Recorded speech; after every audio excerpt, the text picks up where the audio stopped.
Ya, saudara-saudara, puji nama Tuhan, kita akan belajar pada pagi hari ini mengenai Alkitab adalah firman Allah.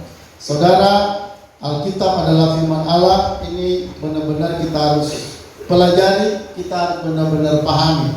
Saudara, orang yang tidak suka belajar firman Allah, tidak suka mendengarkan firman Allah, saudara, itu sama aja artinya dia tidak mendapat tuntunan bagaimana hidup. Dia tidak tahu bagaimana cara hidup. Dia nggak tahu apa janji-janji Allah. Sehingga cenderung orang yang tidak belajar firman Allah, saudara, berjalan dalam pikirannya sendiri. Ya. Saudara, orang yang tidak belajar firman Allah, dia cenderung, saudara, mengambil keputusan-keputusan berdasarkan dirinya sendiri. Ya. Saudara, dia tidak punya pembimbing, dia tidak punya pedoman dalam hidupnya.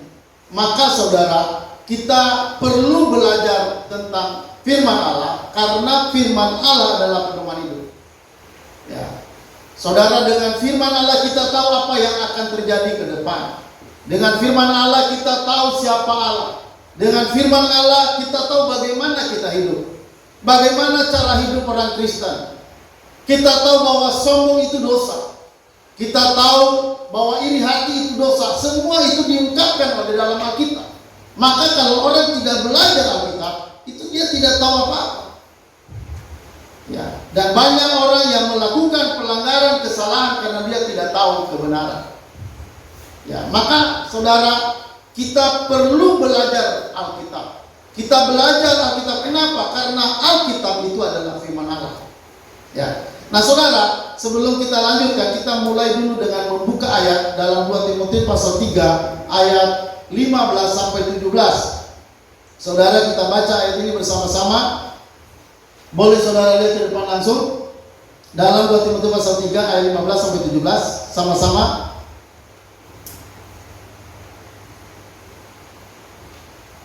Ya, 1, 2, 3. Ingatlah juga bahwa dari kecil engkau sudah mengenal kitab suci yang dapat memberi hikmat kepadamu dan menuntun engkau kepada keselamatan oleh iman kepada Kristus Yesus. Segala tulisan yang diilhamkan Allah memang bermanfaat untuk mengajar, untuk menyatakan kesalahan, untuk memperbaiki kelakuan, dan untuk mendidik orang dalam kebenaran. Dengan demikian, tiap-tiap manusia kepunyaan Allah diperlengkapi dengan setiap perbuatan baik. Nah saudara, dalam ayat-ayat ini, saudara, saya ada menulis ya dengan garis dengan tulisan miring, di bawahnya ada garis datar yang warna merah. Saudara, itu manfaat dari Alkitab. Apa manfaat Alkitab? Ya saudara, dikatakan ingat juga pada bahwa dari kecil engkau sudah mengenal kitab suci yang dapat memberi engkau hikmat. Memberi hikmat kepadamu dan menuntun engkau pada keselamatan. Itu kata menuntun engkau pada keselamatan. Ya, menuntun engkau pada keselamatan. Ini kitab suci menuntun engkau pada keselamatan. Ya, itu tujuan pertama. Jadi saudara, kitab suci lah yang memberitahukan kita tentang keselamatan. Kalau orang tidak baca kitab suci, bagaimana dia tahu keselamatan? Orang yang tidak tahu kitab suci tidak tahu keselamatan. Orang yang tidak tahu keselamatan binasa. Saudara, binasa artinya hidup selama-lamanya di neraka. Selama-lamanya. Maka saudara, itu hidup yang sangat mengerikan. Nah saudara, Alkitab sudah diberikan Tuhan pada kita, maka kita seharusnya belajar pada Alkitab, karena Alkitab saudara menuntun pada keselamatan. Oke, lanjut. Saudara, bermanfaat untuk mengajar, untuk menyatakan kesalahan, untuk memperbaiki kelakuan, dan untuk mendidik orang dalam kebenaran. Ini gunanya Alkitab. Lanjut lagi. Diperlengkapi dengan demikian, dengan demikian semua kepunyaan Allah diperlengkapi untuk setiap perbuatan baik. Jadi saudara, kenapa kita belajar Alkitab? Pertama, supaya kita tahu keselamatan. Ya, supaya kita tahu bagaimana keselamatan hidup kita. Habis mati kita kemana? Saudara, kalau orang belajar Alkitab, orang belajar banyak kitab suci, saya mau katakan, kalau orang belum tahu keselamatan, itu sebenarnya orang yang masih keliling-keliling, mutar-mutar, belum tahu tujuan, belum tahu kebenaran apa sebenarnya isi Alkitab. Saudara, kalau mau diringkas seluruh Alkitab itu, saudara, isinya itu hanya satu, keselamatan dalam Yesus. Jadi harus tahu intinya. Ya, saudara, banyak orang belajar Alkitab, banyak orang belajar kitab suci, ya termasuk Alkitab kita, banyak juga orang belajar kitab suci seperti Quran. Tetapi saudara, orang masih muter-muter. Kenapa saya bilang muter-muter? Karena dia belum tahu inti daripada perbincangan, tema utama dalam perbincangan apa yang dibahas di dalam Alkitab, apa yang dibahas di dalam Quran. Saudara, tema utamanya adalah keselamatan. Jangan lari dari sini. Kalau orang belajar kitab suci tapi dia belum ketemu keselamatan, itu saudara, itu orang yang hanya belajar dan dia belum dapat manfaat apa-apa. Jadi saudara, Alkitab jelas tujuannya apa? Supaya paham keselamatan, supaya kita paham bagaimana apa yang disebut salah. Ya, kalau kita memaki itu salah, kalau kita berzina itu salah, kalau kita mencuri itu salah. Itu semua Alkitab yang menyatakan itu. Bagaimana kita mengasihi sesama, jangan membalas kejahatan. Ya, doakan orang yang berbuat jahat padamu, berkati. Saudara, dari mana kita tahu itu? Itu semuanya dari Alkitab. Itu cara hidup bagaimana, itu oleh Alkitab. Makanya kalau orang tidak baca kitab, kita nggak bisa jamin bagaimana dia hidup. Saya yakin orang yang tidak tahu Alkitab, cara hidupnya tidak punya kualitas. Tidak punya kualitas. Jadi kalau mau hidup punya kualitas, belajarlah Alkitab. Ya, saudara, anak-anak semuanya jangan abaikan Alkitab. Memang kita perlu belajar di sekolah, di pendidikan sekolah umum dan sebagainya, kuliah, tapi jangan pernah abaikan Alkitab. Sepintar-pintarnya Anda belajar, kalau Anda tidak tahu Alkitab, itu semua kosong, itu semua nihil, tidak ada gunanya. Karena Anda belum menemukan arti hidupmu yang sesungguhnya.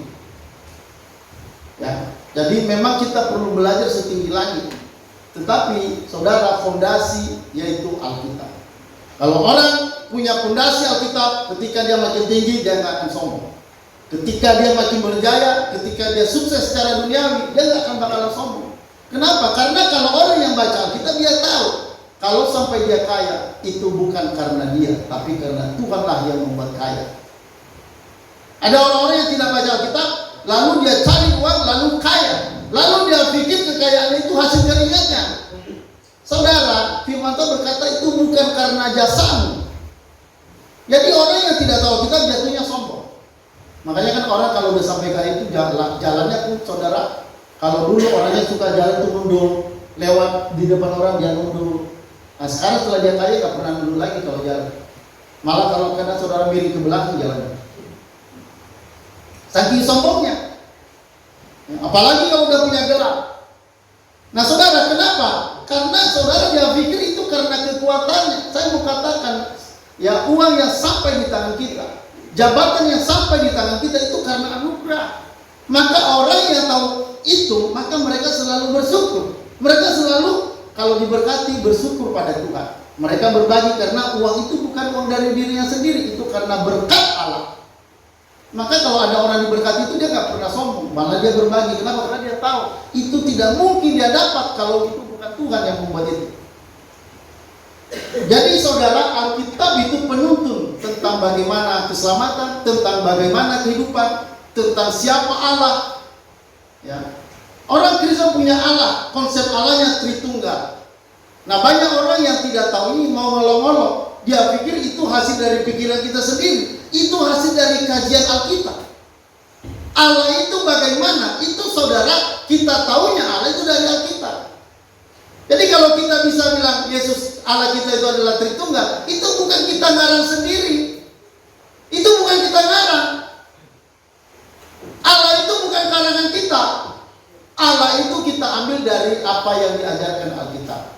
Ya, kita pelajari Alkitab baru disimpulkan, oh Allah kita itu seperti ini. Jadi kita nggak bisa mengarang tentang Allah, siapa Allah, kita nggak bisa. Kecuali melihat pada Alkitab. Maka Alkitab itu sebagai penuntun pada keselamatan, penuntun bagaimana hidup seharusnya. Ya, jadi kalau mau saudara, mau anak-anak kita, mau anak-anak punya kehidupan yang luar biasa ke depan, mau orang-orang tua menjadi berkat bagi banyak orang, maka belajarlah Alkitab habis-habisan. Orang tua yang tidak belajar Alkitab, anaknya dia tidak akan pernah bisa didik dengan baik. Saya percaya. Orang tua itu kalau dia nggak tahu Alkitab, pasti anaknya tidak bisa dididik dengan baik. Anaknya akan dibiarkan pulang malam tidak jelas. ya, pergi kemana, ya, bergaul dengan siapa. Saudara, kenapa begitu bebas? Karena dia nggak tahu cara mendidik. Kan tadi Alkitab bilang mendidik dalam kebenaran. Dari mana kita punya cara mendidik orang dalam kebenaran? Itu dari Alkitab. Bagaimana masa depan Anda? Itu semua Alkitab yang sudah menentukan itu di dalamnya. Maka karena itu belajarlah Alkitab. Nah, saudara, Alkitab ini apa? Saudara, Alkitab ini adalah firman Allah. Tadi saudara, barusan saya kirim ini tulisan ini ke dalam sebuah grup WA, di grup pendeta-pendeta alumni. Saudara, stres kan Alkitab adalah firman Allah. Saudara, nggak lama dia balas. Ada seorang pendeta balas, dan itu sebenarnya pernah jadi senior saya. Tahu nggak balasannya? Tidak semua apa yang tertulis dalam Alkitab adalah firman Allah. Terus saya balas, bahaya ini Pak. Baru keduanya saya bilang gini, menurut Bapak yang disebut firman Allah itu apa? Ya, yang dikatakan firman Allah itu apa? Tapi sampai sekarang belum ada balasan. Banyak orang tidak mengerti Alkitab yang disebut firman Allah itu apa. Kan di dalam Alkitab kan ada kata-kata setan. Apakah itu termasuk firman Allah? Ya, ada hanya puisi-puisi. Apakah itu juga firman Allah? Jadi firman Allah itu apa? Jadi sebenarnya juga banyak orang Kristen, bahkan jangankan Kristen, pendeta pun banyak tidak tahu yang disebut firman Allah itu apa. Ada orang Kristen bilang begini, pendeta kebanyakan, kalau misalnya khotbah itu mengena pada hati, wah memberkati orang semangat dengarnya, berarti katanya itu firman Allah. Kalau tidak mengena, kalau firman Allah disampaikan dan malah banyak orang tidak merasa apa-apa, lalu katanya itu bukan firman Allah. Apakah begitu? Jadi saudara, banyak orang salah pandang, ya, salah berpandangan terhadap Alkitab sebagai firman Allah. Nah saudara, sebelum saya lanjut, yang disebut Alkitab sebagai firman Allah itu semua tulisan. Ya, perhatikan ya, semua tulisan. Makanya di dalam Timotius tadi, coba kita baca ulang 2 Timotius pasal 3 tadi, langsung di ayat 16 ya. Dikatakan segala tulisan yang diilhamkan Allah. Jadi semua tulisan, jadi yang disebut firman Allah itu semua tulisannya. Bukan hanya sekedar ceritanya, bukan siapa yang berbicara. Bukan, tapi semua tulisan di dalam Alkitab, termasuk itu kata-kata setan, itu masuk ilham Allah. Semua itu diilhamkan oleh Allah, ditulis oleh Allah melalui para rasul, para nabi. Ya, itu dimasukkan sebagai firman Allah. Maka saudara, yang disebut firman Allah itu semua tulisannya, termasuk titiknya, komanya. Makanya dikatakan, saudara, oleh Yesus dikatakan apa kata Yesus? Ya, dia katakan, aku datang bukan untuk meniadakan hukum Taurat, tapi untuk menggenapi. Aku berkata kepadamu, ya, lebih mudah langit dan bumi lenyap daripada satu titik firman Allah berubah. Lebih mudah dunia lenyap, lebih mudah dunia berubah daripada satu titik firman Allah. Dikatakan, satu titik firman Allah tidak bisa bergeser. Satu titiknya aja nggak bisa dirubah, nggak boleh hilang. Jadi saudara, artinya yang dikatakan firman Allah itu semua yang tertulis, kata-katanya, kalimatnya, titiknya, semua kisah-kisahnya, ceritanya, perumpamaannya, itu semua firman Allah.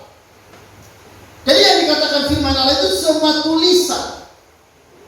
Apapun yang ditulis dalam Alkitab, termasuk seperti kata iblis kepada Tuhan ketika dia mencobai Ayub.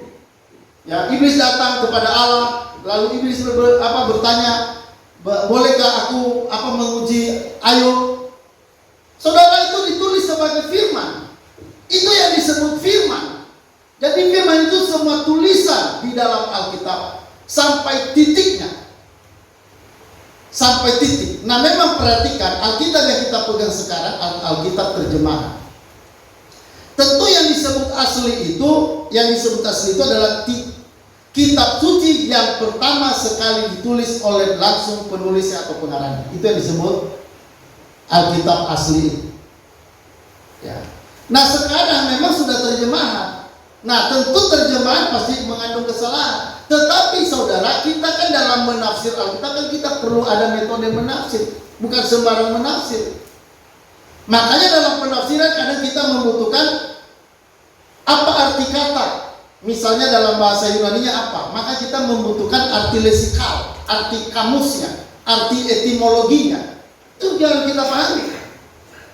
Ya, bahasa aslinya gimana? Kan sekarang kita udah terjemahan.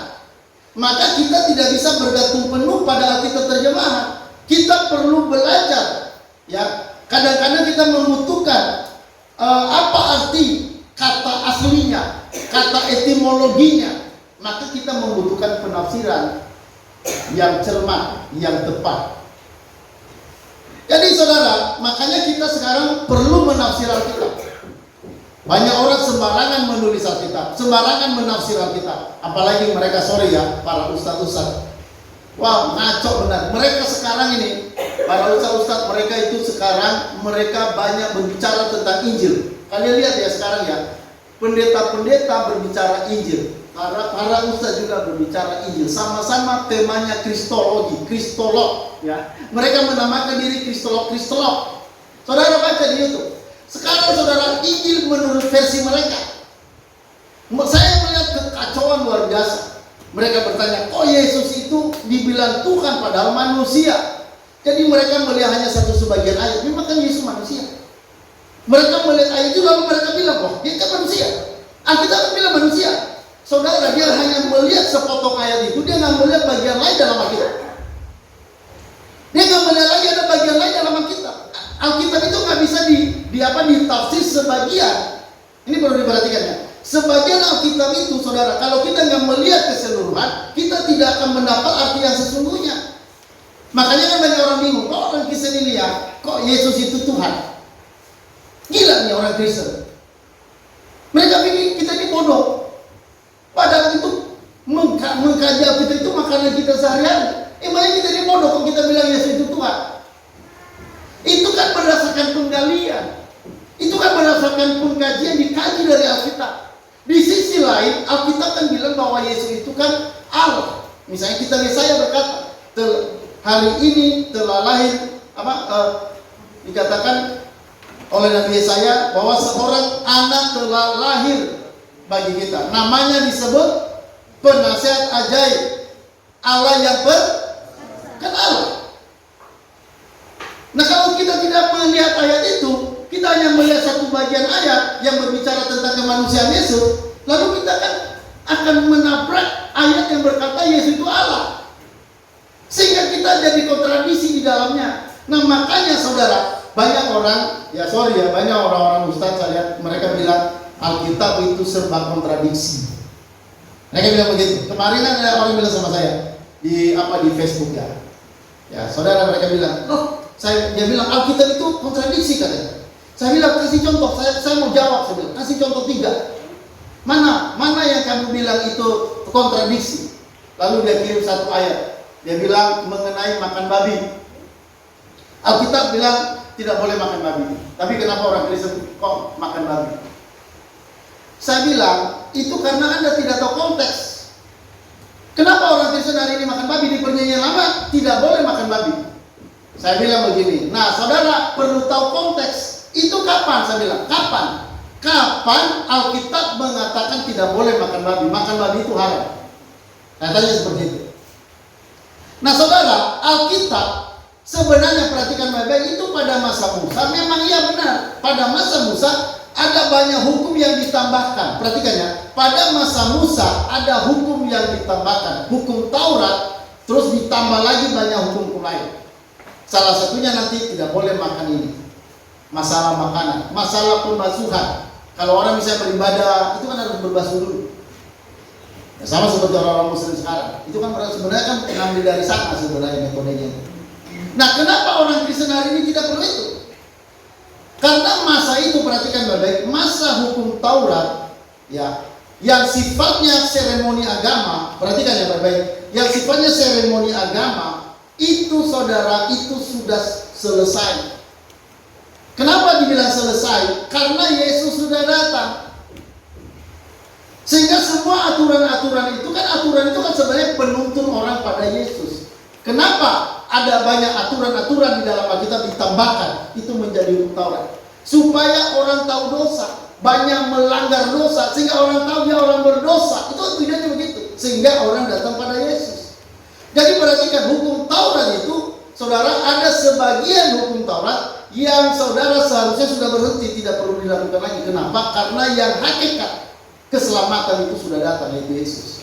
Makanya seperti misalnya orang datang pada Allah melalui seorang imam, lalu membawa korban binatang, lalu disembelih, darahnya dikeluarkan, lalu dipercik pada mezbah.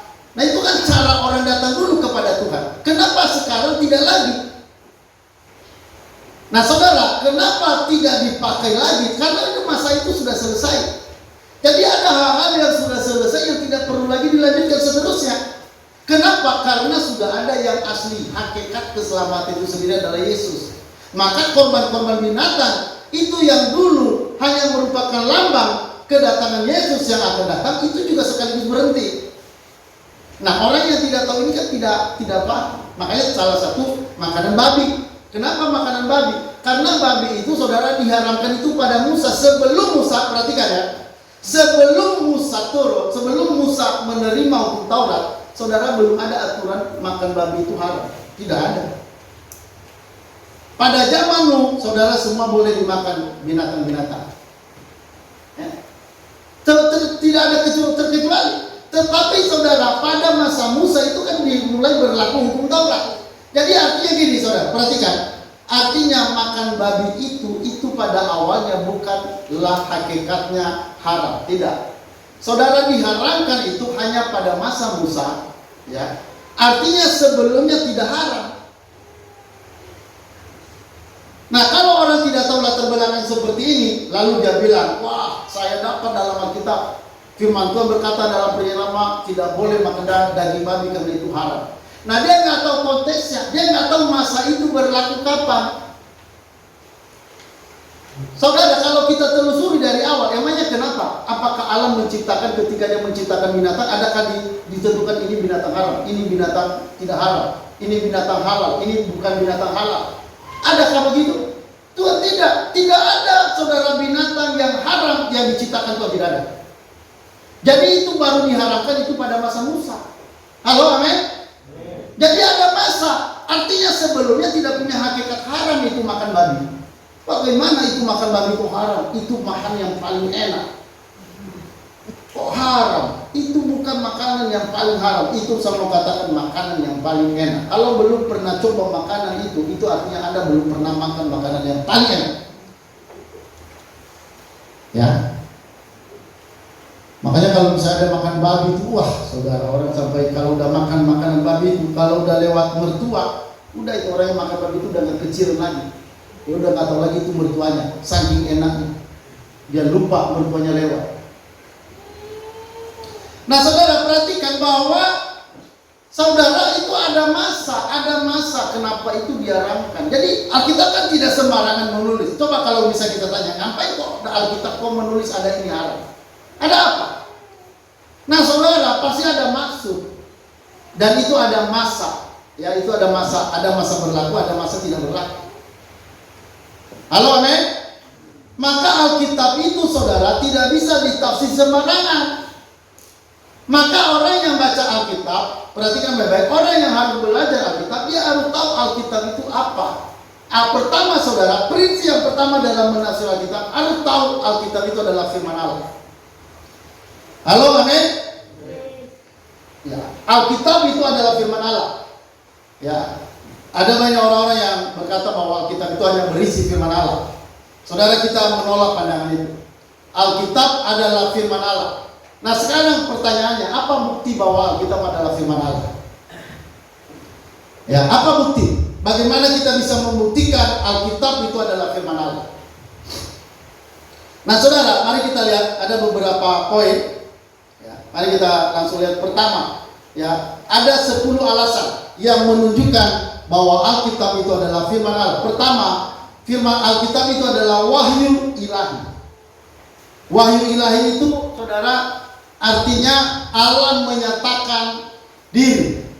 Ya, Allah menyatakan diri melalui wahyu. Ya, jadi artinya wahyu itu berasal dari Allah. Beda sama buku-buku lain. Kalau saudara baca buku, misalnya buku ekonomi, buku matematika, buku-buku berita, majalah, itu beda. Saudara, kalau Alkitab itu merupakan wahyu ilahi, wahyu dari Allah. Ya, itu dari Allah, artinya penyataan Allah secara khusus. Makanya saudara, disitulah kita tahu bahwa Alkitab itu wahyu Allah. Kita bisa lihat nanti di dalam Alkitab. Misalnya saudara, perhatikan bagaimana hari pertama kita tahu. Ya, sekarang kita tahu kan Alkitab berkata hari pertama ya Allah menciptakan apa? Menciptakan langit dan bumi. Dari mana kita tahu? Tahu dari mana?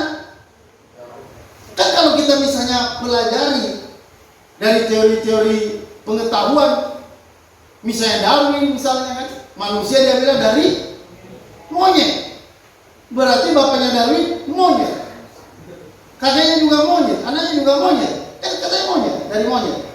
Nah saudara, kita tahu Alkitab Allah yang menciptakan langit dan bumi pada hari pertama. Taunya dari mana? Dari wahyu yang ditulis melalui Musa. Musa dapat dari mana? Dia dapat langsung dari Allah. Halo, amin? Dia dapat langsung dari Allah. Ya, dia dapat pewahyuan. Kok bisa lengkap ya? Hari pertama menciptakan apa? Hari kedua menciptakan apa? Hari ketiga menciptakan apa? Nah ini kalau misalnya wahyu dari manusia, mana bisa? Dari mana kita tahu? Ya nanti hari ke berapa, hari ke-6 Allah menciptakan manusia. Siapa manusia pertama? Ada. Tahu dari mana kita? Waktu itu kita belum lahir. Bahkan Musa juga yang menulis belum lahir. Kok tahu? Nah itu yang disebut wahyu Allah. Allah langsung berbicara. Itu bicara secara langsung. Itu namanya wahyu yang langsung. Ya. Jadi kita tahu kejatuhan Adam dan Hawa jatuh dalam dosa. Dia makan buah. Dari mana tahunya? Bagaimana kisah manusia jatuh dalam dosa? Itu kan semua wahyu. Kita butuh wahyu dan itu adalah Alkitab. Karena Alkitab itu berisi wahyu. Wahyu Allah. Ya saudara, jadi artinya wahyu itu saudara, Allah menyatakan diri, Allah menyatakan rencananya secara langsung kepada manusia. Itu yang disebut wahyu. Nah ini tidak mungkin kita dapat dari buku-buku manapun kecuali dari Alkitab. Tidak ada buku yang bisa mengarang seperti ini. Tidak ada penulis-penulis di dunia sehebat apapun yang bisa menceritakan bagaimana hari pertama Allah menciptakan dunia, bagaimana hari kedua, bagaimana hari ketiga, nanti sampai Allah menciptakan manusia pada hari ke-6. Bagaimana kita tahu? Allah berfirman, marilah kita menjadikan manusia yang segambar dengan kita. Dari mana kita tahu? Itu semua hanya dapat dari Alkitab. Kenapa? Karena itu semua berasal dari pengetahuan Allah yang diberikan kepada manusia. Dan itu tentu melalui para penulis. Jadi saudara, saya singkat-singkat aja. Ya, jadi Alkitab itu disebut wahyu. Wahyu Allah. Nah saudara, perhatikan, ada dua wahyu. Ya, ada dua wahyu khususnya diberikan oleh Allah agar manusia mengenal dengan benar. Pertama, melalui pribadi Yesus Kristus yang inkarnasi ke dunia, dan yang kedua melalui Alkitab. Jadi pewahyuan itu ada dua. Pewahyuan melalui Yesus datang ke dalam dunia, dan yang kedua pewahyuan melalui Alkitab yang ditulis oleh para nabi dan para rasul. Ya, jadi Alkitab itu adalah wahyu, penyataan diri Allah. Ya, bagaimana kita bisa bilang itu wahyu? Karena itu tadi kita banyak mendapatkan informasi bagaimana tentang penciptaan, bagaimana manusia pertama, bagaimana manusia jatuh dalam dosa, Ya, tentang zaman Nuh kita kan tidak tahu, kita tidak lahir pada waktu itu. Tapi saudara, oleh para penulis mendapatkan wahyu langsung dari Allah. Ya. Nah saudara, bentuk pewahyuan itu bisa dalam bentuk mimpi. Pewahyuan Allah itu bisa dalam bentuk Allah berbicara langsung. Pewahyuan itu juga bisa datang melalui para malaikat yang datang seperti menemui Abraham. Nah, wahyu-wahyu Allah itu saudara ditulis di dalam Alkitab. Itu disebut wahyu khusus. Lanjut saudara. Nah, saudara, yang kedua, Alkitab saudara merupakan inspirasi. Tadi yang pertama, Alkitab adalah merupakan wahyu Allah. Yang kedua, bahwa Alkitab adalah inspirasi. Coba katakan inspirasi. Sekali lagi, inspirasi. Ya, inspirasi itu artinya diilhamkan. Diilhamkan itu artinya apa? Saudara, artinya Allah menghembuskan ya nafas. Ya, Allah menembuskan nafas roh untuk saudara menguasai para penulis untuk menulis setiap kata. Jadi inspirasi itu tadi saudara di dalam 2 Timotius pasal 3:16. Ya. Saudara tadi katakan bahwa setiap tulisan yang diilhamkan oleh Allah. Nah, itu kata diilhamkan oleh Allah. Jadi saudara, kata diilhamkan itu tadi yang kata inspirasi itu. Nah saudara, arti kata diilhamkan atau inspirasi itu artinya Allah secara khusus mengontrol, mengawasi setiap penulis sehingga menulis Alkitab itu tanpa salah. Nah, itu namanya inspirasi. Ya. Halo, amin. Jadi orang penulis itu dikontrol, itu yang disebut ilham. Dikontrol atau diawasi sehingga setiap penulis itu bisa menulis dengan tepat. Ya, makanya yang ditulis itu tadi yang disebut firman Allah. Ya. Jadi semua tulisan termasuk titik, komanya, katanya, kalimat-kalimatnya sampai kisah-kisahnya dan sebagainya. Semua itu adalah firman Allah. Kenapa saudara? Karena setiap firman Allah, setiap tulisan, setiap katanya diinspirasi. Diinspirasi artinya diilhamkan, dikontrol, diawasi untuk setiap para penulis itu. Tentu ini bukan semacam kayak robot. Menulis Alkitab bukan kayak robot. Jadi saudara dikendalikan begitu saja sehingga tanpa orang itu memiliki kemampuan apa-apa. Jadi semacam robot lah begitu. Bisa tinggal begitu. Bukan begitu cara inspirasi Alkitab. Bukan juga semacam didikte. Ya misalnya ditulis, waktu ditulis itu ada suara dulu, baru ditulis. Nggak begitu saudara. Jadi cara menulis Alkitab itu bukan dengan sistem dikte, bukan seperti robot, bukan seperti mesin fotokopi.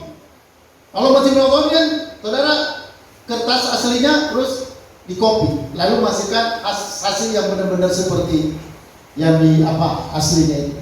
Nah, kalau Alkitab tidak diwahyukan atau tidak diinspirasikan seperti itu, jadi seluruh kemampuan manusia itu, kemampuan bahasanya, ilmu pengetahuannya tentang Alkitab sebelumnya atau dengan seperti Paulus misalnya pengetahuannya tentang perjanjian lama maupun Taurat, itu dia sama menguasai. Lalu saudara dikuasai oleh Roh Kudus untuk menulis sesuai dengan kemampuan yang dia punya. Jadi tidak menghilangkan kemampuan manusia. Kalau sistem dikte kan menghilangkan kemampuan. Sistem fotokopi itu juga tidak ada kemampuan manusia. Sistem robot, menulis Alkitab sistem robot juga tidak sistem robot. Jadi kesadaran manusia dipakai. Jadi bukan menulis seperti apa itu ya, jahit langkung ya. Jadi misalnya kan ada orang bertisat tanpa sadar diri lalu dia menulis. Itu bukan begitu penulisan Alkitab, bukan. Ya, atau misalnya seperti orang yang kuda kepang itu. Kuda kepang itu kan mereka bisa makan ini, makan beli, makan ayam hidup begitu sampai tai-tainya juga dimakan. Lalu mereka tutup mata bisa menari, bisa nggak tumburan sama temannya. Itu kan sistem sistem kendali. Dikendalikan itu yang namanya sistem kerasukan roh. Kerasukan roh. Jadi orang itu tanpa kesadaran. orang yang dikuasai itu dikendalikan roh sepenuhnya tanpa kesadaran. Alkitab bukan begitu menulisnya. Jadi kesadaran manusia masih ada. Kemampuan manusia menulis masih ada, tapi kemampuan itu dikontrol oleh Roh Kudus. Nah, itu yang disebut inspirasi. Halo, amin. Nah, saudara nanti baca-baca tulisan ini. Saya tidak bisa membaca satu-satu, nanti kaku. Kalau kamu nanti ada udah pasti ngantuk. Berkhotbah begini aja tidak sudah bebas begini masih ngantuk. Apalagi baca satu-satu begitu pasti ngantuk. Halo, amin. Nah, yang ketiga, keautentikan Alkitab. Saudara, pertama tadi wahyu Allah, yang kedua inspirasi Alkitab, artinya setiap penulisan kata titik itu ditulis, dikontrol oleh Roh Kudus, dikontrol oleh Allah. Yang ketiga, saudara, Alkitab itu autentik, keautentikan Alkitab. Autentik artinya apa? Autentik berarti Alkitab itu murni dan keasliannya terjamin. Ya, autentik. Autentik itu artinya apa? Asli. Ya, murni. Ya, sebenarnya kalau misalnya mau cari nama saya itu, misalnya mau cari kata nama aslinya, nama lainnya, itu autentik. Murni. Murni itu artinya autentik. Ya. Nama saya ini sebenarnya bisa diganti orang kalau autentik. Oh, Pak autentik. Bisa itu. Karena kan artinya autentik itu murni, asli. Dia juga bisa bilang asli. Oh, Pak asli. Tapi nggak ada orang berani begitu. Kalau misalnya begitu, saya tahu. Karena kan itu kan kalau waktu saya dikasih nama itu foto BB itu, BB Angsa. Nah, saudara, autentik itu artinya asli, murni, terjamin keasliannya. Ya, Alkitab dikatakan asli karena memang ditulis penulis yang namanya dipakai untuk kitab dan tulisannya tepat pada zaman yang dimaksud. Alkitab dikatakan autentik karena mengisahkan fakta-fakta yang benar-benar terjadi. Autentik itu artinya benar-benar terjadi, asli dan benar-benar terjadi. Jadi setiap apa yang dikatakan Alkitab itu terjadi. Misalnya kelahiran Yesus, ya, bahwa Yesus dikatakan, hai di Mika pasal 5 ayat 1, hai Bethlehem Efrata yang terkecil di antara bangsa-bangsa Israel, di tengah-tengah kamu akan lahir, ya, akan lahir seorang yang memerintah sejak purbakala. Jadi saudara, di Bethlehem itu nanti akan lahir seseorang yang pemerintahannya sudah sejak pemerintahnya belum pernah saudara, itu akan lahir. Siapa itu? Yesus. Di mana lahirnya? Di Bethlehem. Mika 500 tahun sebelum terjadi dia sudah berbicara. Ya, saudara, bahwa akan lahir seorang di Bethlehem yang pemerintahannya tidak pernah berkesudahan, yang pemerintahannya sejak zaman purbakala. Itu terjadi nggak? Terjadi kelahiran Yesus itu di Bethlehem. Itu bagaimana bisa terjadi? Mungkin nggak? Mika mengarang, halo? Itu nggak bisa, itu pasti dari wahyu Allah. Lalu ditulis. Ya. Pertama wahyu itu ya penyataan Allah, menyatakan diri. Kalau wahyu seperti ini pasti langsung ini, wahyu langsung. Baru nanti setelah dapat wahyu baru ditulis. Nah, itu yang disebut inspirasi. Jadi bedakan yang wahyu sama inspirasi itu beda.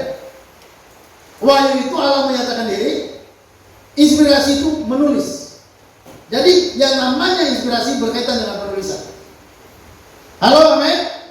Nah, setiap tulisan itu tadi tidak, dia autentik. Artinya, saudara, apa yang dikatakan itu terjadi. Itu namanya autentik. Amin ya, Bes? Apa yang amin? Wah, mantap. Ya, jadi saudara perhatikan bahwa Alkitab itu autentik. Artinya saudara, apa yang ditulis itu terjadi. Jadi kalau misalnya ada tulisan Alkitab, ada nubuatan Alkitab tidak terjadi, itu nggak bisa dibilang firman Allah. Orang yang bernubuat dan tidak terjadi harus dibunuh. Itu kalau hukumnya dulu, saudara. Jadi Alkitab ini benar-benar firman Allah karena otentik. Ya, apa yang ditulis itu terjadi seperti yang dikatakan. Misalnya Yesus lahirnya di Bethlehem, itu sudah dikatakan sebelumnya. Dia lahir dari seorang perawan. Itu siapa yang nabi yang berbicara itu? Nabi Yesaya. Dia akan lahir dari seorang perawan, seorang anak darah. Itu terjadi, 700 tahun terjadi. Mika tadi 500 tahun terjadi. Jadi otentik, itu maka disebut firman Allah. Kalau tidak tepat, itu bukan firman Allah. Lanjut. Saudara, klaritas Alkitab. Apa artinya klaritas Alkitab? Klaritas atau kejelasan Alkitab diartikan bahwa Alkitab ditulis sedemikian rupa sehingga jelas maksud pemberitanya dan pengajarannya sehingga dapat dimengerti oleh setiap orang yang sungguh-sungguh membacanya dan mencari pertolongan serta bersedia melakukan firman Tuhan. Namun demikian tidak berarti bahwa semua bagian Alkitab akan dapat dimengerti dan mudah. Jadi saudara, maksudnya bahwa Alkitab itu kalau dipelajari, perhatikan, itu bisa dimengerti. Walaupun itu tulisan berasal dari wahyu Allah, ditulis oleh para penulis, tapi walaupun saudara merupakan tulisan-tulisan yang Allah kontrol, itu tetap bisa dimengerti. Jadi bukan sebuah kitab suci yang ngawur, nggak tahu jelas apa maksudnya, apa tujuannya, latar belakangnya. Itu saudara sangat jelas, sangat jelas. Maksudnya apa juga jelas. Latar belakangnya bagaimana? Jelas. Saudara, Alkitab itu pertama ditulis oleh siapa? Oleh Musa, oleh bangsa Yahudi. Jadi perhatikan, pertama-tama Tuhan menyatakan diri bukan kepada bangsa lain, bukan kepada bangsa Indonesia. Allah telah memilih bangsa Israel untuk menyatakan diri yang pertama. Jadi Tuhan itu menyatakan dirinya bukan pada bangsa-bangsa lain, bukan bangsa Indonesia, bukan Turki, bukan Arab. Jadi kalau misalnya ada katanya wahyu dari Turki, wahyu dari Arab, wahyu dari timur sana, itu bohong. Halo, amin. Wahyu Allah itu saudara, itu diberikan pertama kepada bangsa Israel. Penulisannya pada bangsa Israel. Lalu saudara nanti disampaikan ke segala bangsa. Jadi saudara, Alkitab itu sangat bisa dimengerti. Walaupun tidak mudah, tapi bisa dimengerti. Ya, bukan berarti sulit tanpa bisa dimengerti. Memang sulit, tapi bisa dimengerti. Jadi bukan sesuatu buku yang tidak jelas. Ya, nggak bisa dibaca orang. Ini bisa dipelajari. Hari ini saudara, buku yang paling banyak dipelajari di segala dunia ini hanya satu. Perhatikan baik-baik, buku Alkitab kita. Seluruh dunia hari ini yang paling banyak di buku yang dipelajari dan buku yang paling laris di dalam dunia ini Alkitab. Yang paling banyak dicetak Alkitab. Jadi benar-benar ini bukan buku sembarangan. Halo, amin.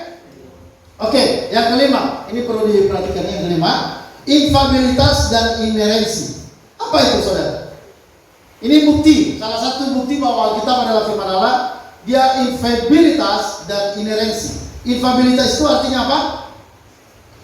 Artinya bebas dari kecenderungan melakukan kesalahan. Itu infabilitas, artinya tanpa salah. Ya. Tidak ada potensi, tidak ada potensi kesalahan. Tidak ada potensi untuk tidak benar, tidak ada. Ya. Inerensi itu artinya tidak ada kesalahan apapun. Itu inerensi. Kenapa saudara? Karena itu ditulis oleh para penulis berdasarkan inspirasi. Inspirasi tadi dikontrol, diawasi oleh Roh Kudus dalam setiap penulisan kata.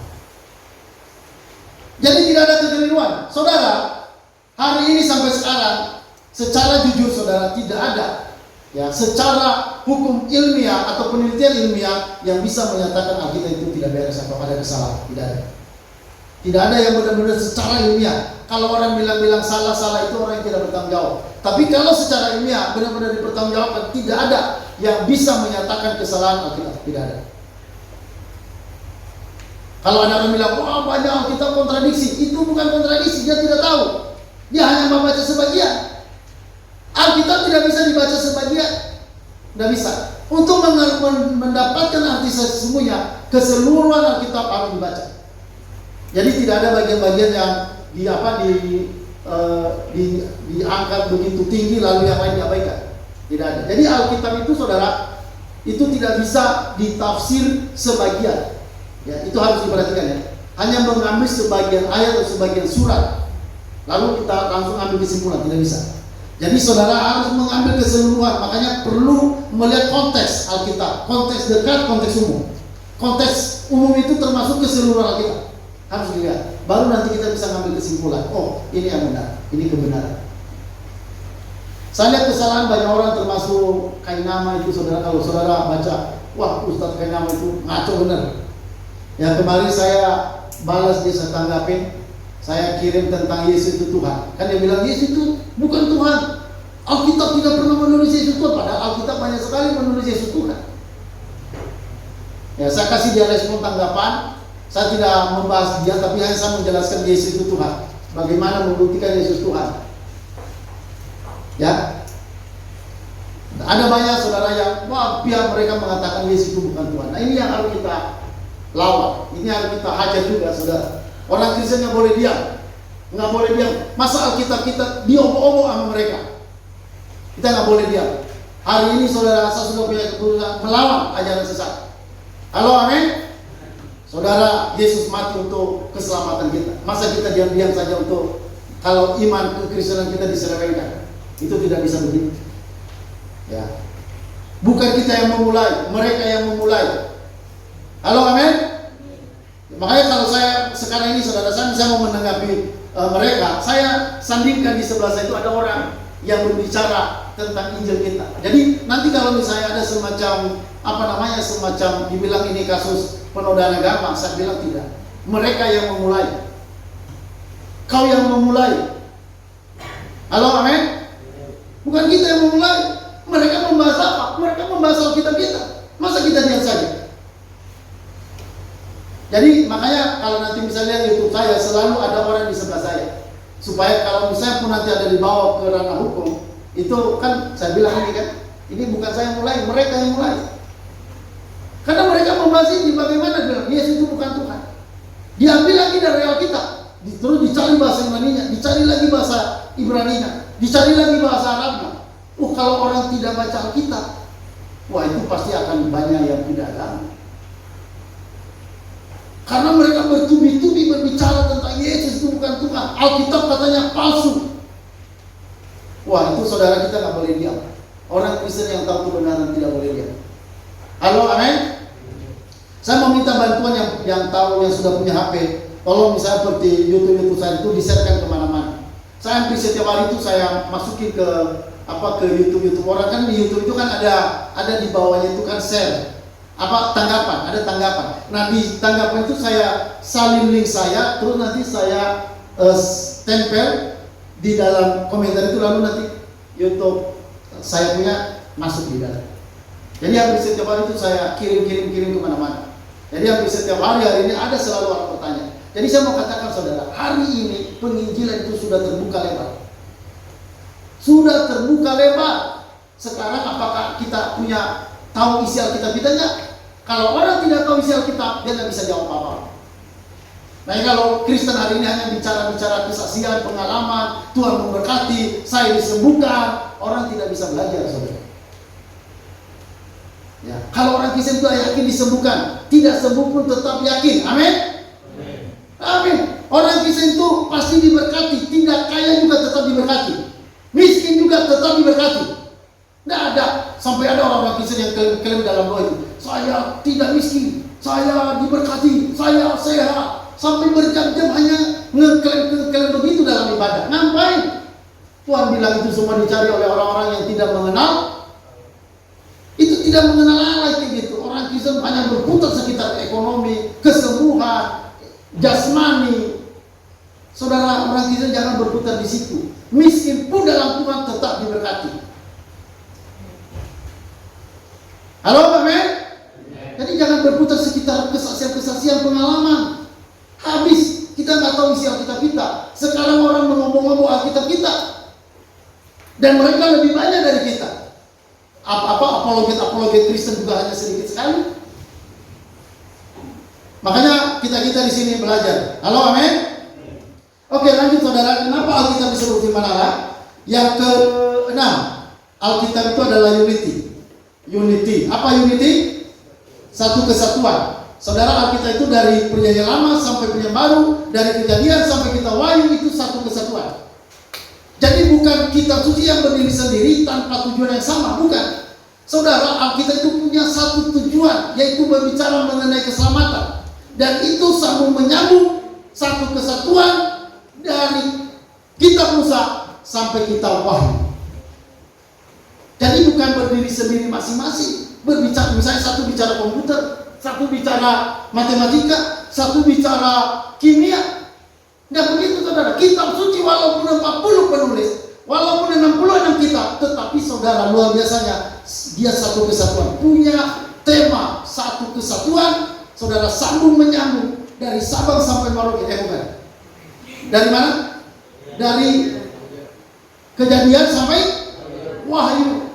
Itu satu kesatuan, itu klop. Bayangkan ditulis di tahun yang berbeda, ditulis di waktu di tempat yang berbeda, tidak ada pertemuan antara para penulis, tapi kok satu kesatuan. Itu buktinya firman Allah. Kalau ada orang bilang, wah Alkitab sudah dipalsukan, itu udah lagu lama. Halo, amin. Lagu lama. Coba bilang lagu lama. Lagu lama itu udah gak laku lagi, ya. Saya beberapa hari yang lalu membuat video, ya, apakah Alkitab itu menurut versi Kristen asli atau tidak menurut versi Muslim. Ya, saudara, itu sudah saya sebarkan kemana-mana. Tapi saya membuktikannya dari Al-Quran dulu, saya bilang. Al-Quran kan tidak pernah bilang Alkitab itu palsu, tidak ada. Tidak ada ayat yang mengatakan Alkitab itu palsu. Memang ada orang-orang yang menulis Alkitab tidak sama, ada. Tetapi bukan artinya bahwa Alkitab kita jadi gara-gara ada tulisan-tulisan palsu, lalu Alkitab kita jadi tidak asli lagi. Loh, kok bisa begitu? Orang ada yang menulis Injil palsu, lalu gara-gara Injil palsu ada muncul terbit Injil palsu, lalu dibilang, nah Injil orang Kristen sudah tidak asli. Mana bisa begitu cara menilai? Itu cara menilai goblok. Coba misalnya ada surat sertifikat asli, lalu ada orang mengadakan di sana, mengadakan sertifikat itu asli. Lalu ada orang bilang, nah ini kan ada sertifikat lain, berarti ini bukan asli. Nah ini goblok. Ini cara goblok berpikir, saudara. Nggak bisa begitu. Walaupun muncul yang palsu, tetap yang asli tetaplah asli. Bagaimana hanya karena ada orang-orang buat sertifikat palsu lalu Alkitab kita jadi palsu? Itu kan sangat aneh cara berpikir begitu. Saudara, Alkitab itu tidak adalah firman Allah yang asli, dan itu saudara kita bisa membuktikannya melalui satu kesatuan Alkitab itu, mulai dari PL sampai PB. Lanjut saudara, kredibilitas Alkitab. Maksudnya kredibilitas itu artinya dapat dipercaya. Ya, dapat dipercaya. Saudara, kredibilitas berarti dapat dipercaya. Sebuah buku dianggap dapat dipercaya jika ia benar secara keseluruhan, sehingga dapat dipercaya sebagai pegangan dan pedoman hidup. Kredibilitas Alkitab berhubungan dengan inspirasi, infabilitasi, kanonitas, dan harmonisan Alkitab. Jadi saudara, dia kredibel, kredibilitas artinya bisa dipercaya. Ya, saudara, tidak ada kesalahan-kesalahan. Bisa dipercaya tentang masa depan. Saudara percaya tentang masa depan bagaimana? Apa kata Alkitab? Itu benar-benar bisa diandalkan. Tentang bagaimana anak-anak kita ke depan, saudara, Alkitab sandaran kita itu menjadi patokan untuk bisa kita percaya untuk bagaimana hidup kita ke depan, bagaimana hidup anak-anak kita ke depan, bagaimana masa depan kita, itu saudara ada di dalam Alkitab semuanya. Lanjut saudara, kanonitas Alkitab. Saudara, kanonitas Alkitab itu artinya begini. Artinya Alkitab itu merupakan standar yang sudah diuji, sudah melewati ujian. Ya, itu namanya kanonitas. Jadi sebuah kitab suci yang benar-benar menjadi sebuah standar yang merupakan pedoman kehidupan, yang sudah melewati berbagai ujian, baik ujian dari ujian ilmiah, ya, baik ujian-ujian saudara, ujian sejarah, Ya, ujian arkeologi maupun filologi, semua saudara itu sudah diuji melewati waktu. Jadi saudara, Alkitab itu adalah kanon. Kanon itu artinya standar, patokan pedoman kehidupan yang sudah teruji. Halo, amin? Sudah diuji. Ya. Nah, saudara, selanjutnya yang kedua terakhir, yaitu Alkitab relevan dan cukup. Relevan itu artinya saudara, walaupun ditulis pada tahun zaman purbakala, Alkitab ditulis di tahun 1500 sebelum Masehi. Umur Alkitab itu sekarang bisa dibilang sudah berapa?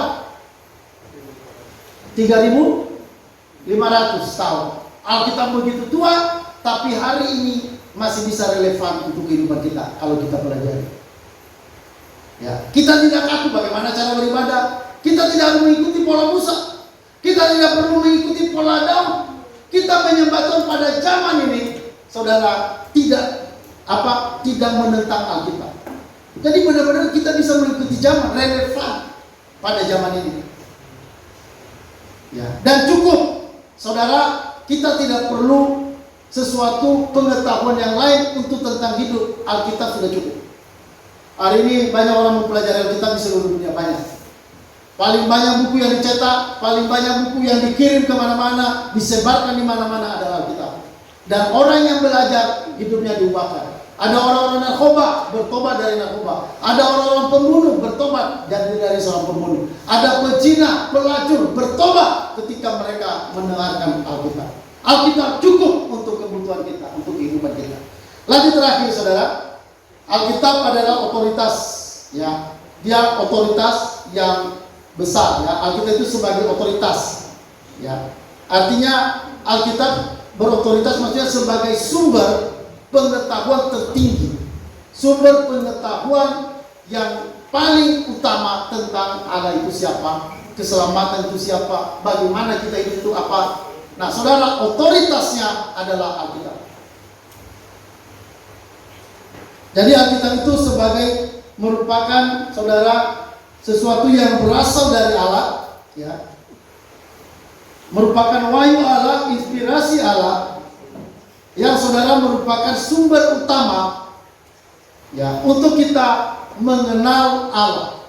Ya, Allah itu siapa? Untuk mengenal keselamatan, bagaimana kita supaya diselamatkan. Saudara, otoritas tertingginya itu adalah Alkitab. Kita tidak percaya kitab-kitab lain. Saudara, kita hanya percaya kitab firman Allah. Kalau ada kitab-kitab lain, kita anggap itu bukan firman Allah. Halo, amin? Karena tidak mungkin ada dua kitab di dunia ini yang dua-duanya benar. Tidak mungkin Tuhan berbicara berbeda pada agama-agama lain, sementara dia berbeda berbicara di tengah-tengah kita. Tidak mungkin. Jadi saudara, kalau ini kita bilang Alkitab sebagai firman Allah, merupakan otoritas tertinggi, maka konsekuensinya kita harus percaya kitab-kitab lain bukan firman Allah. Halo, amin? Itu konsekuensinya. Konsekuensinya yang kedua, saudara harus hidup berdasarkan firman Allah. Kalau engkau percaya pada Alkitab sebagai firman Allah, maka kita harus hidup berdasarkan firman Allah. Kita tidak percaya perdukunan. Halo, amin? Cari jodoh gak perlu pakai horoskop. Gak perlu ada ramalan-ramalan bintang. Bintang apa? Aquarius, Pisces apa? Hah? Banyak bintang-bintang itu enggak. Bintang peramal tidak ada. Ada lagunya itu kan. Boleh bintang peramal, boleh percaya, boleh pun tidak. Kalau kita itu enggak boleh percaya. Karena ramalan hidup kita itu sudah ditulis di dalam Alkitab tentang hidup kita. Mungkin kita tidak tahu, tapi kita percaya Allah sudah menentukan jalan yang terbaik dalam hidup kita ke depan. Halo, amin? Ketika Anda berada di hutan sana, itu karena Tuhan sudah menempatkan Anda di sana. Kenapa Tuhan kirim Anda ke Amerika atau ke Papua? Itu Tuhan yang tetapkan. Anda ada di mana hari ini? Itu ketetapan Tuhan. Ya. Tahu dari mana? Itu dari Alkitab. Masa depan kita bagaimana? Saudara, masa depan kita dikatakan bahwa aku memberikan masa depan yang penuh pengharapan kepada. Udah terjamin. Halo, amin? Tentang kebutuhan, firman Tuhan katanya pasti akan makan, minum dan pakai. Semua itu dicari oleh bangsa-bangsa yang tidak kenal Allah. Tetapi kamu terlebih dulu cari dahulu kerajaan Allah dan kebenaran, maka semua akan ditambahkan kepadamu. Saudara, mengenai kehidupan sehari-hari, makan, minum, pakai, Tuhan sudah sanggup memelihara kita. Kita nggak perlu khawatir masa depan kita. Mengenai jodoh, ya seorang cewek jangan terlalu ngejar-ngejar cowok. Halo, amin? Seorang cowok juga jangan terlalu ngejar-ngejar cewek. Kalau memang itu Tuhan tetapkan, itu pasti jodoh. Kalau putus, itu ketetapan dari Allah. Jangan banyak menangis. Ada orang diputus terus dia lari ke kamar, berhari-hari di kamar, tidak makan, tidak minum, menangis terus. Wah, itu orang bodoh. Ngapain? Banyak laki-laki di dunia ini, dan pasti Tuhan kasih satu buat Anda. Halo? Halo? Iya, jangan takut. Ada sampai orang ya kadang-kadang ngejar cewek, ngejar cowok, sampai kadang-kadang mau bunuh diri. Ada cewek itu bunuh diri, mau minum baygon, mau tusuk perut. Ngapain? Saudara, jodoh pasti datang pada waktunya. Ya, nggak mungkin Tuhan nggak kasih. Darahnya aja, nyawanya aja dikasih kok. Masakan hanya masalah jodoh tidak dikasih.